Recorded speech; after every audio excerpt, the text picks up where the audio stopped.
नमस्कार दोस्तों, आपका भक्ति कीर्ति चैनल में स्वागत है।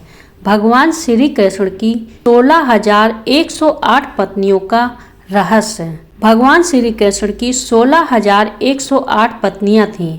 क्या यह सच है? इस संबंध में कई कथाएं प्रचलित हैं और लोगों में इसको लेकर जिज्ञासा भी है। जानते हैं कि श्री कृष्ण की 16,108 पत्नियां होने के पीछे क्या रहस्य है।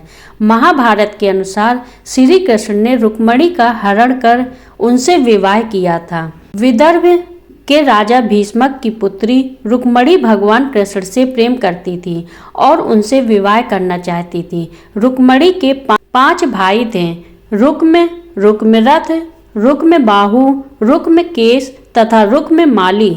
रुक्ममणि सर्वगुण संपन्न तथा अत्यंत सुंदर भी थी। उसके माता पिता उसका विवाह कृष्ण के साथ करना चाहते थे, किंतु रुक्म चाहता था कि उसकी बहन का विवाह चेदिराज शिशुपाल के साथ हो। यह कारण था कि कृष्ण को रुक्मिणी का हरण कर उनसे विवाह करना पड़ा। पांडवों के लाक्षागृह से कुशलतापूर्वक बच निकलने पर सात्विकी आदि यदुवंशियों को साथ लेकर श्री कृष्ण पांडवों से मिलने के लिए इंद्रप्रस्थ गए। युधिष्ठिर, भीम, अर्जुन, नकुल, सहदेव, द्रौपदी और कुंती ने उनका आतिथ्य पूजन किया। इस प्रवास के दौरान एक दिन अर्जुन को साथ लेकर भगवान कृष्ण वन विहार के लिए निकले। जिस वन में वे विहार कर रहे थे, वहां पर सूर्यपुत्री कालिंदी श्री कृष्ण को पति रूप में पाने की कामना से तप कर रही थी। कालिंदी की मनोकामना पूर्ण करने के लिए श्री कृष्ण ने उसके साथ विवाह कर लिया। फिर वे एक दिन उज्जैनी की राजकुमारी मित्रविंदा को स्वयंवर से वर लाए। उसके बाद कौशल के राजा नग्नजित के 7 बैलों को एक साथ नाथ कर उनकी कन्या सत्या से परिग्रहण किया।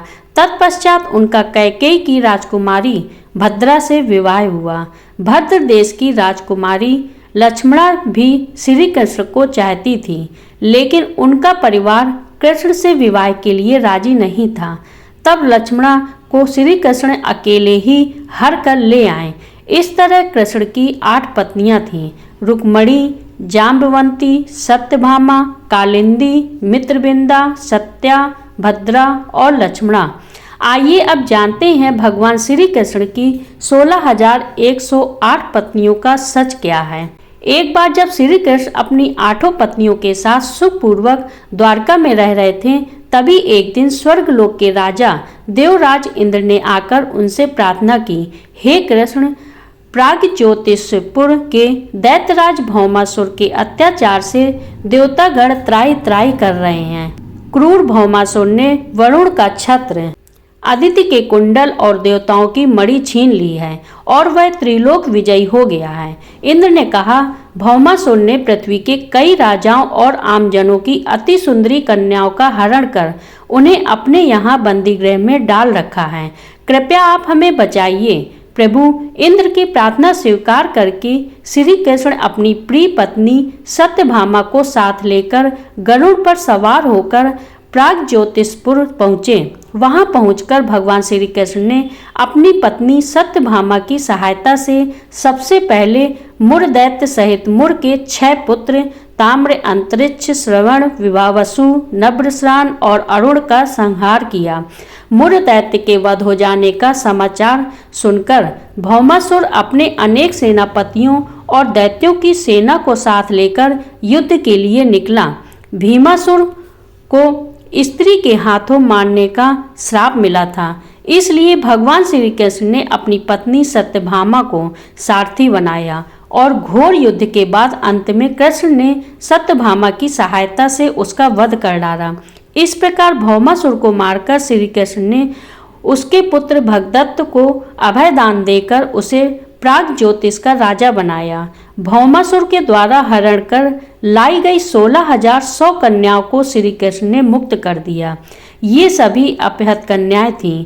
यह भय के कारण उपहार में दी गई थी या फिर कुछ किसी और माध्यम से उस कारागार में लाई गई थी, वे सभी भौमासुर के द्वारा पीड़ित थे, दुखी थी, अपमानित, लांछित और कलंकित थी। सामाजिक मान्यताओं के चलते भौमासुर द्वारा बंधक बनाकर रखी गई इन कन्याओं को कोई भी अपनाने को तैयार नहीं था। तब अंत में श्री कृष्ण ने सभी को आश्रय दिया।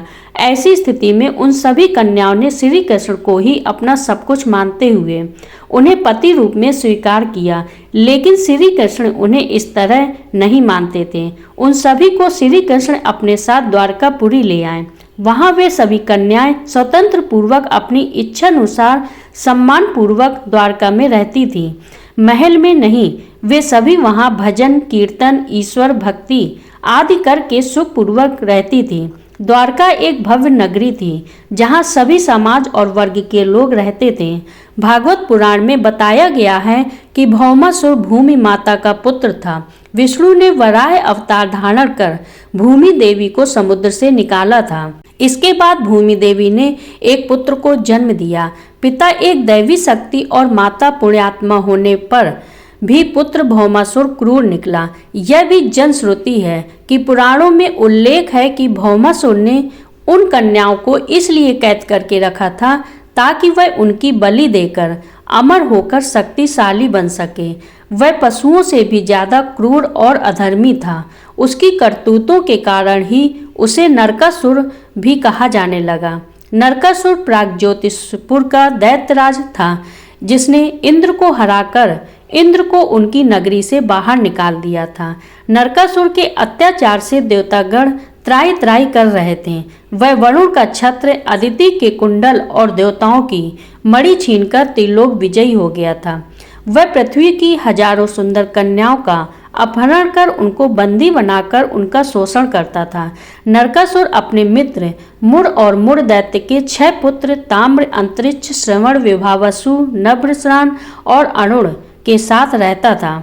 भगवान कृष्ण ने सभी का वध करने के बाद नरकासुर का वध किया और उसके एक पुत्र भगदत्त को अभयदान देकर उसका राज तिलक किया। श्री कृष्ण ने कार्तिक मास के कृष्ण पक्ष की चतुर्दशी को नरकासुर का वध किया था। इसी दिन की स्मृति में दीपावली के ठीक एक दिन पूर्व नरक चतुर्दशी मनाई जाने लगी। मान्यता है कि नरकासुर की मृत्यु होने से उस दिन शुभ आत्माओं को मुक्ति मिली थी।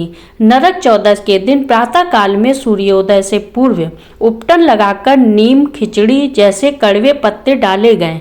जल से स्नान का अत्यधिक महत्व है। इस दिन सूर्यास्त के पश्चात लोग अपने घरों के दरवाजे पर 14 दिए जलाकर दक्षिण दिशा में उनका मुख करके रखते हैं तथा पूजा पाठ करते हैं। अब जानते हैं श्री कृष्ण के 3 चमत्कारी मंत्र जो करेंगे हर संकट का अंत। भगवान श्री कृष्ण संबंधी मंत्र तो बहुत हैं, लेकिन कुछ खास मंत्रों का ही प्रचलन और महत्व है, यहाँ आपको बताएंगे। कृष्ण के सरल एवं पौराणिक मंत्र। सभी मंत्र को जपने से पूर्व एक बार ओम श्री कृष्णाय शरणम मम मंत्र का उच्चारण अवश्य करें।